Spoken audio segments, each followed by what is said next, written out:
Hello and welcome to another installment of Pivots in the Pandemic, where we highlight businesses making promising pivots in the midst of the pandemic we're all going through today and also trying to learn something along the way. I'm Ryan Feyer and I'm joined as always by Johnny McKenna. Hey Johnny. Hey. So this is our 7th week hosting this live stream on Facebook, and before we get into today, I just want to recap of where we've been. Week 1 we started highlighting Aggie Mae's Bakery and Addicts and talked about how they're pivoting their operations to meet customer needs. Week 2, we highlighted Argus Farm Stop and Gordon Food Stores, talked about how they implemented brick-to-click, or an order online, pick up in store or at curb experience. Week 3, we talked about advertising in the midst of the pandemic and highlighted Eliff Brothers and Hotels.com. Week 4, email marketing, we highlighted Eco Buns and the Mitten State.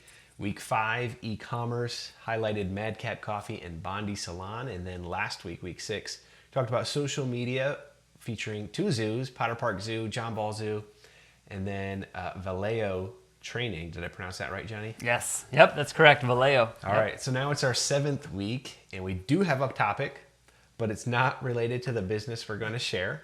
This week, we're going to be talking about search engine optimization, or SEO, which is the process of trying to get your website to show up in a favorable position on search engine results pages so that when customers or potential customers search for you or for the services or products you offer, they actually find you and not your competitors. And it's important because the majority of web traffic for many websites come from search engines, and people use search engines. They are primed with what we call intent. They're ready to buy. They have a problem. They have a need. They're trying to fix it. They're ready to move. But before we dive into that, Johnny, you have a small business to share with us, someone making a promising pivot. Who do you have? Yes. Yeah, so this week, we're kind of, I guess, swinging back to another topic we kind of talked about for a second, brick-to-click kind of an idea. For a lot of people out there, they are working in stores that maybe were only just brick and mortar before everything happened.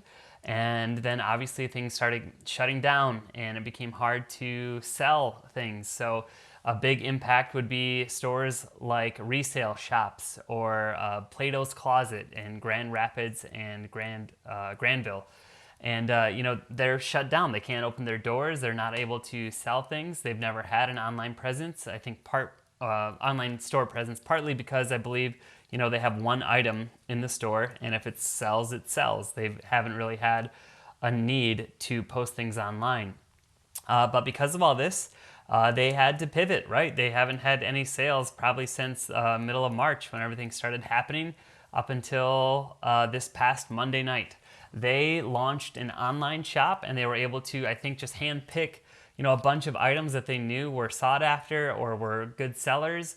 They posted them on an online shop. They started a Facebook campaign using social media, started hitting up people that had already liked their store page and invited them to this online event, gave them like teasers, did all this stuff just to tease and get people excited about an online shop, and then launched it at 8 o'clock Monday night. And man, I mean, obviously because there's one item in that shopping list or that screen when you're looking at items to purchase. If you don't purchase, it's gone. There's not an inventory there for them, so it's one item. So there's definitely some like scarcity of like, oh, if I like that, I need to buy it before someone else does. Otherwise, it'll be gone. And I think they had sold. I think Tuesday morning I checked, and over 80 to 100 items had been sold, all within one night of them just getting online, getting their stuff in there. Both men and women's just did an awesome job of getting their stuff online, making sales, and better than just sitting there and not able to do anything. A lot of people just have to press pause right now and wait. And Plato's Closet did a great job of getting their stuff online and selling and moving product and inventory instead of just sitting around and waiting for something to happen. So super great move, nice work on getting stuff online and in front of people. Ryan, when it comes to getting online and making sales, is there a certain route you should take in trying to get your stuff online, or what do you recommend? With e-commerce, I kind of have my standard recommendation, like with everything in life, of just do it, get started. Don't get overwhelmed trying to get it perfect or exactly right before you launch something. One of my favorite phrases is, so much easier to steer a car it's so much easier to steer a car once it's in motion. So, take imperfect action. You don't have to have everything figured out, but just get something going, move and get something up, and then improve from there. So it seems like that's kind of the route that, Plato's Closet has taken. It may not be 100% perfect on launch day, but they've got something out there to do something for them. Yeah, absolutely. Yeah, I mean, the site itself wasn't like this glamorous, perfectly put together site. I saw a few broken links, but they made sales. They got it out there. Another store actually too that's similar to it is called Once Upon a Child, where they sell kids clothing, and they went a different route. Instead of selling like individual items to purchase, they were selling bundles. Like, oh, buy this sleepwear bundle, and we'll bundle and choose a size, and we'll pick 4 to 5 sleepwear items and just bundle it together. And for some people, I think it was out of a necessity too, right? Like, man, my kid just needs some pajamas right now, and I can't even get out to get any. And I'd love to buy from you guys and support a local company, and just great moves and getting product out there. And like you said, Ryan, it doesn't have to be perfect. Just get it out there and just keep improving as you go along. That's awesome. Ryan, I think now would be a great time to shift into our today's topic. Let's hear what you have to say about search engine optimization. Yeah, so search engine optimization, or a lot of times people just abbreviate it. SEO is a fun little topic, but I'm going to keep this really high level, just practical for the average business owner or marketing person who maybe is just getting started or just needs to know like some things that they can do. The thing I love about SEO is that it's free traffic. So in marketing, we're always talking about how much we have to pay, how many eyeballs are we going to reach, how many people are going to see this, how much traffic is going to bring us. In SEO, it's all free because this is organic. People just go into Google looking for a service, a product, a problem, whatever it is. So it's free traffic. So if you can get this right, it can be a big thing for your business. So in SEO, we're really worried about 2 things at a high level. Number 1 is content relevance, and number 2 is content authority. So content relevance and content authority. And I believe if you can get these 2 things right, you're going to be set up for SEO.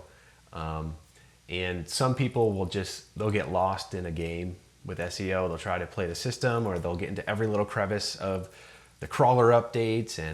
But I really believe if you just take care of these 2 things, you're going to be covered regardless of what happens. Google, Bing, whoever, they usually make enhancements, or they'll come out with enhancements to the crawler. And they're really doing that to take people out of the running who shouldn't be there to begin with, because they're just gaming the system. But if you really come from a posture of authenticity and really capture these 2 things of content relevance and content authority, you'll be just fine. So I want to talk briefly about these 2 things and things that you can do as a web person, or as a marketing person, or a business owner. You'll notice that both of these things have the word content is the first word. And content is king in SEO. And it's kind of like any other tactic these days, like social media, email, or whatever. But in SEO, content is king too. So in content relevance, this is all about, do you have content on your website that people are actually searching for? Is your content relevant to searches being made? For example, we're going to take a preview at some websites and review some of these websites, and we're looking at landscaping companies. So in landscaping, if you're a landscaping business, you may call yourself world-renowned landscape artists. And you'll use that language throughout your website. You've got pages on pages talking about how great you are on these terms because you think it's like a really clever term. But then what you'll find is that what people are actually looking for, the terms people use to find you and people like you, is cheap lawn mowing in Lansing, Michigan. So there's this gap. The way that you talk about yourself, the content you have on your website, is not relevant to what people are actually searching for. So you'll hear terms like keyword gap or keyword gap analysis, and that's really what this is all about. Does the content on your website, is it relevant, related, similar to what people are actually searching for? So there's really 2 things about this point. Number 1, do you have content on your website? Number 2, is it relevant to what people are searching for? A lot of times search engine optimization companies, businesses will recommend like a blog on your site to help make sure that you have plenty of content and that it's relevant to what people are searching for. I like to call it more of a content library of some sort. Because let's face it, most people don't care about business blogs. So I often recommend branding it somehow. We're going to look at an example later of a landscape company, and they have an expert advice section, which is their content library or basically a blog. So make sure that you have content on your site, plenty of content on your site, and that it is relevant to what people are actually looking for. So that's really the point of content relevance. The second thing is content authority, and that is how authoritative are you on the subject or content which you have. So if you imagine for a minute that we have two websites that are equally relevant in terms of content, how does Google or Bing or whoever determine which website should show up first in a search result? And that's where authority comes into play. And without getting too deep into this, authority comes from other websites who say that you are authoritative on this subject, and they communicate that through links. So they link to you, to your website on a particular topic. So building authority is all about building links from other authoritative websites to your website on a particular topic, content, or keyword. So it's a little bit harder than just creating content. You have to have content in order for people to link to you on it. But it is about getting some of that authority from other websites. There's some technical things that come into play with both content relevance and content authority. For example, websites that are served over a secure connection, or like the little lock you get in the browser, or HTTPS, the more likely you're going to rank higher. The way you title your web page might have an impact. The speed at which your website loads makes an impact. And there's a lot of other things that are really more foundational or basics, but the real value comes from content relevance and content authority. So one thing that you can do is go to your website and just look at the content that you have on there. Is the content that lives there content that people are actually looking for? And do people link to your website for that content? Are you the expert? So that's just a little bit of a peek into the deep world of search engine optimization. But now, Johnny, we're actually going to review some websites, which I'm really excited about. Very excited. So if I could figure out how to do a nice little transition here into a screen share, that would be amazing. Look at that. Actually, Nice. let me move it. Cool. You still see my screen? Nope. Yes. Well, not anymore. Now it's gone. All right, we'll do that again. Screen share, cool. There it So I've is. got two websites here. They're both kind of in the same category, in landscaping, which is really popular right now. We're in spring. And so this first company is called Maven Landscape Services. Does that sound right to you, Johnny? Yeah, I would say Maven, maybe Mavin. No, probably Maven. Yeah. So we have no connection with this business. We just found it and are using it as an example. Same with the other one as well. But this is really an example of, I think, a pretty well done website. When you first go to a website, you want to pass what is called the website grunt test, which is, what do you offer? What do you do? How does it make my life better? And what do I have to do to get it? And so, first load on the site, is it clear what you offer? In this case, Maven Landscape Services. We keep your property looking its best, request an estimate. So obviously they're in landscaping somehow, and life is better because your property looks its best. And I know what I have to do to get it, because you got the clear call to action here in the upper right that says request an estimate, as well as kind of in the middle of the hero that says request an estimate. So I think this website passes that grunt test. We know what they offer. We know kind of how it makes my life better and what we need to do to get it. The next step I need to take with this business is to request an estimate. And a lot of companies, websites make this confusing. Like, they'll have too many paths that you could go on to move forward. But it's really clear here, like what the next step is. Like, request an estimate. That's the action that you can take from this website. One thing I do want to point out is, like, they have this COVID notice here that pops up at the bottom. You can kind of see this. Maven is operating at full capacity. our response to COVID-19. If you click on that, it actually tells them that, that they're operating at full capacity, and like some of the things that they're doing to protect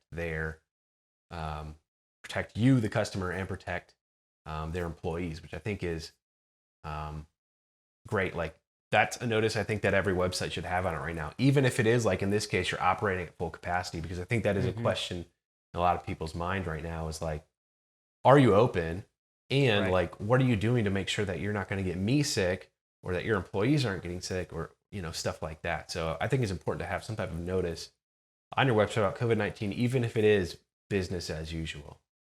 The other thing that's interesting about this particular business is that they kind of have two different customer types. One is commercial customer, and another is residential. And so you can see that really at the top. And I think this is the case for a lot of landscaping companies where they have kind of commercial accounts, residential accounts. And the way that you communicate or talk to those customers are going to be different, because a commercial account is kind of like you're a property manager and you have a lot on your plate, and that's the message for that person. It's not, maybe not their personal property. Maybe they're just a property manager, or they're like overseeing a location or something like that, but there's not really that personal interest where a residential account might be like that. So the messaging and language that they have for their commercial business is more of, you have a lot on your plate. This, it's about your job and the stuff that you do day to day to take care of business, versus like, do you feel good about how your lawn looks in the neighborhood? So they have clear messaging for both the commercial and residential account. They have this section they call our promises, and this is really kind of their value propositions. And these are like, this is what makes us different from everybody else. There's no surprises. We're timely. We communicate. We're clean. All those kinds of things that like are typical kind of objections or values that a lot of landscapers probably don't have. So they've got a section there for that.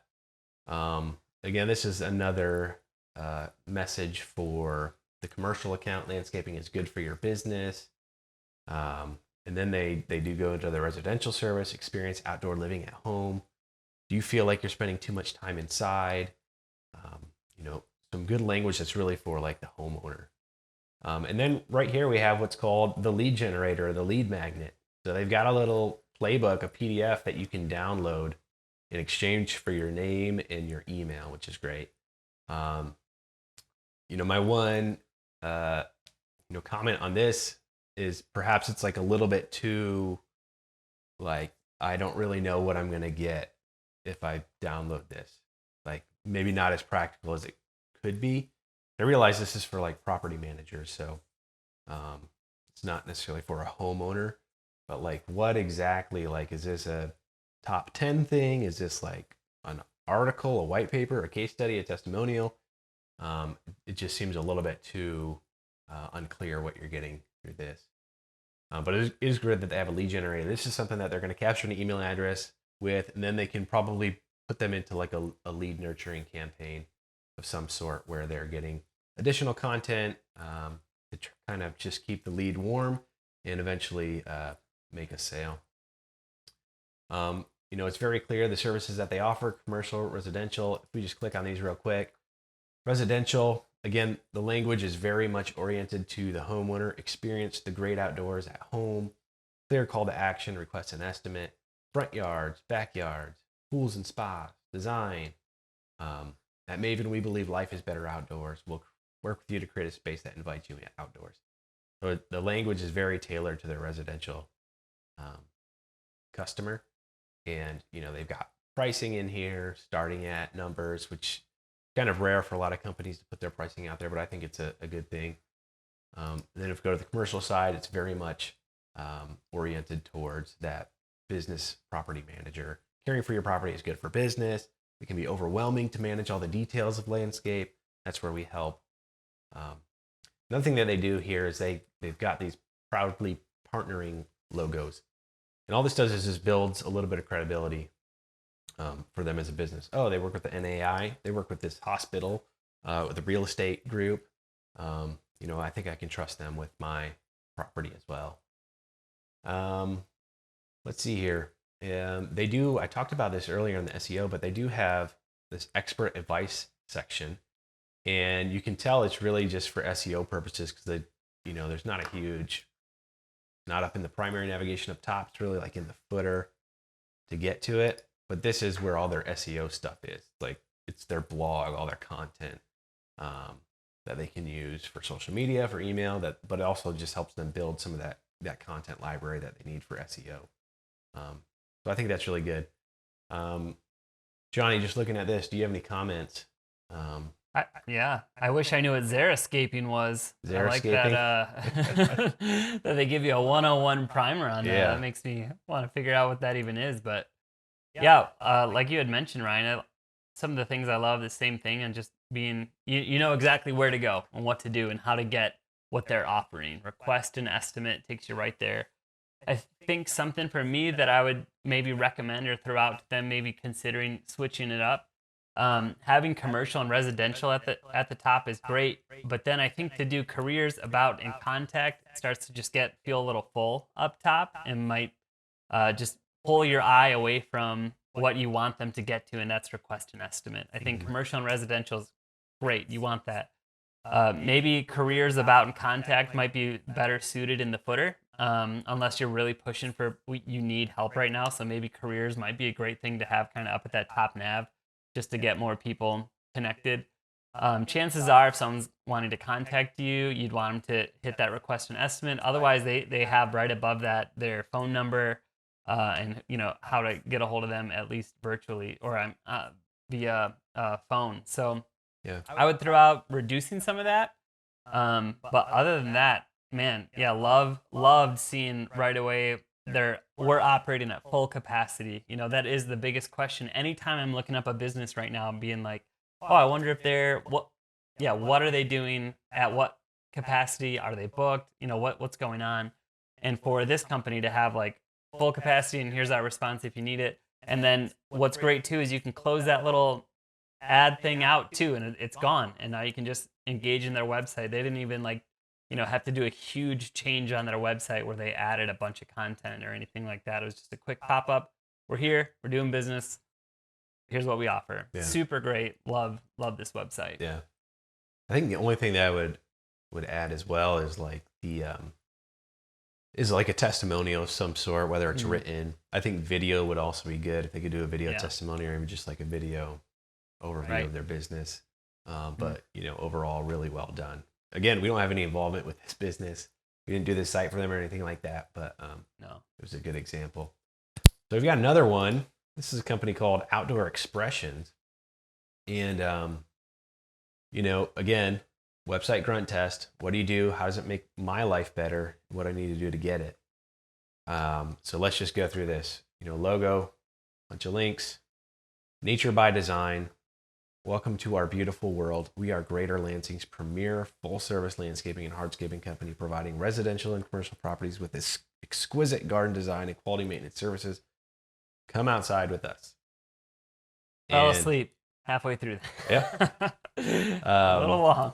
It looks like maybe the primary call to action is learn more and go to their About Us. And then here they start talking about themselves for a while. And that's like a common thing that businesses do that I think is a shift that we should be making is stop talking about yourself, start talking about your customers and how their life could look if they did business with you. And, when I read a lot of this content, it's just like, look how great we are. We're so amazing. We're premier, exquisite, all this language, turns me off a little bit. It's like, okay, they're a little bit too good for me, or how do they make my life better? So that's right. A little bit of a ding there on them for that. Again, the call to action isn't clear.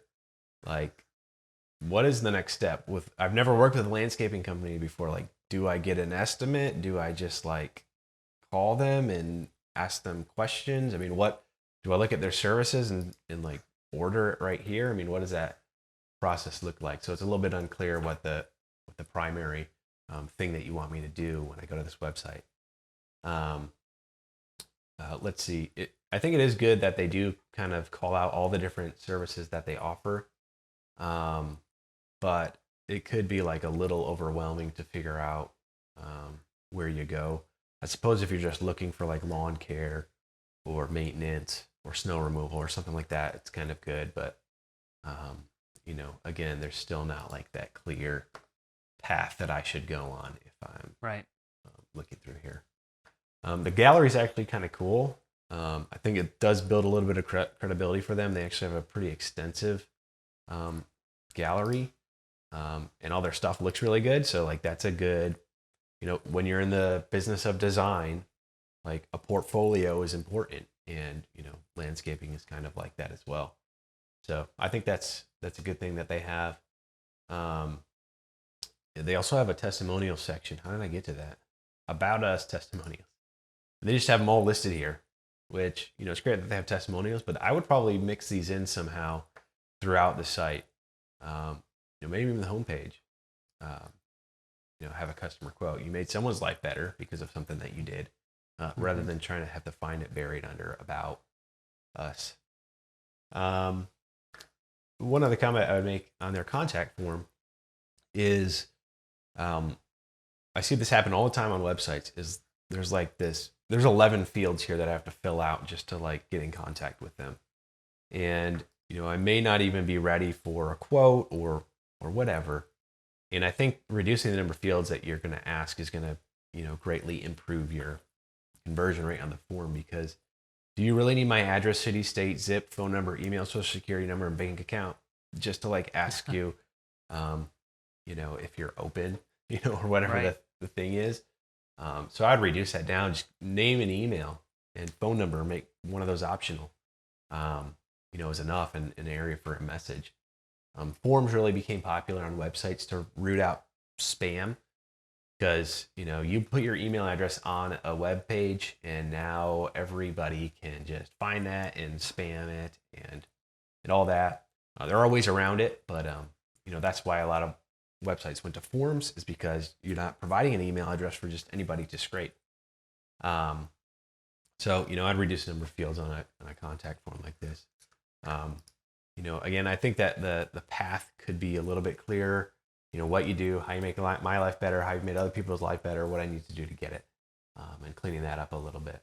Johnny, do you have anything that comes to mind when you're seeing this site? Yeah, everything you're saying with like, obviously these guys have good intentions, right? Like we're not dinging them for who they are and who they're trying to present themselves as. I mean, obviously they take great pride in their work and they do a great job as shown by their gallery. Like when I see that does make me want to be like, oh, I want to talk to them. I love that fireplace. How do I get something like that in my house? Like, man, that's great. And to leverage that content just differently, I think, yeah, you want to make your customers see themselves and like that. I want that fireplace to be in my backyard. Mm-hmm. So how do you make, your customer the hero in all of this? How do you make them what it's all about, instead of, man, we're premier, we're exquisite, we're perfectionist. Like those are great things, but I just want someone to mow my lawn. Or I don't even know how to do that. When I look at your website, I just see all this, and then when I get to contact us and everything they're asking for, it's just tough. Again, simplifying a few things, maybe putting some other stuff down below. Everything that you've mentioned, Ryan, I would totally echo on. Just like, just do some more simplifying and make it a little more obvious on how I can get you to come mow my lawn. That's all I want to know how to do. And right now, all I see is learn more or contact us. Mm-hmm. Or even when we clicked on services, it'd be great if in those services there was another call to action button, whether it was sort of like in our other site, that call to action button was always at the upper right hand, no matter where you were on the entire site. There was that request an estimate. On here, you see contact us, but that's not necessarily clear on that's where I go to get you to come do the things I'd like you to do. On services, there's nowhere on there to say request an estimate or whatever it may be. It's a ton of content, which is great for SEO type stuff. That's helpful, but I still have no idea, and it's still a lot of content for me to read just to find out how do I get you at my house. By this time, I've probably left your website and contacted Maven, because they made it so simple, made it so easy for me to do that. Yeah. I didn't realize this was a Lansing company until it was too late. Trying to kind of remain some distance from some of this, but this company could be like the best landscaping company in the area, and they might treat their customers the best. They may have the best quoting process. They may have the best pricing, or whatever that is. But does your website reflect that experience that a customer has with you when they work with you in person? And in marketing, what we're often trying to do is close that gap between who you actually are as a person, as a business, when people have an experience with you and the experience that they have on the website or with customer service or, in email, social media, all that kind of stuff, and trying to make sure that there's an authentic process there. And if, there's a misalignment, you might have an awful website and a great business. You might have a great business and a great website and an awful business. And, marketing is about trying to align that truth. So that's kind of an authentic experience. So again, these guys are probably really good. No offense. Right. Obviously they're doing some advertising. They got a Facebook pixel on there, and but hopefully they're doing well. So that is our reviewing the websites. Johnny, do you want to talk about how people can get their website reviewed? Yeah, so if you want to jump in, hopefully you saw that we're not going to rip you to shreds or anything or make you feel bad about it. We just want to give you any kind of tips and help we would give to anyone else that's reaching out to us. So if you would like us to review your website, give you some honest feedback and some tips, you can email us at info@feyermarketing.com. Otherwise, you could always just leave a comment on this video or send us a message via Facebook, whatever works best for you, and we will get in touch and get your website reviewed for you. Man, it's been super fun doing this with you guys every week for the past, 7 weeks now. This episode and all the previous episodes have been brought to you not by Nike, but by actually Plato's Closet, who supplies me with all of my Nike shirts that I buy secondhand. Man, guys, stay safe, stay healthy. I'm Johnny McKenna. I'm with Ryan Feyer. We'll see you live right here next week for another episode of Pivots in the Pandemic. Have a great week. Yeah.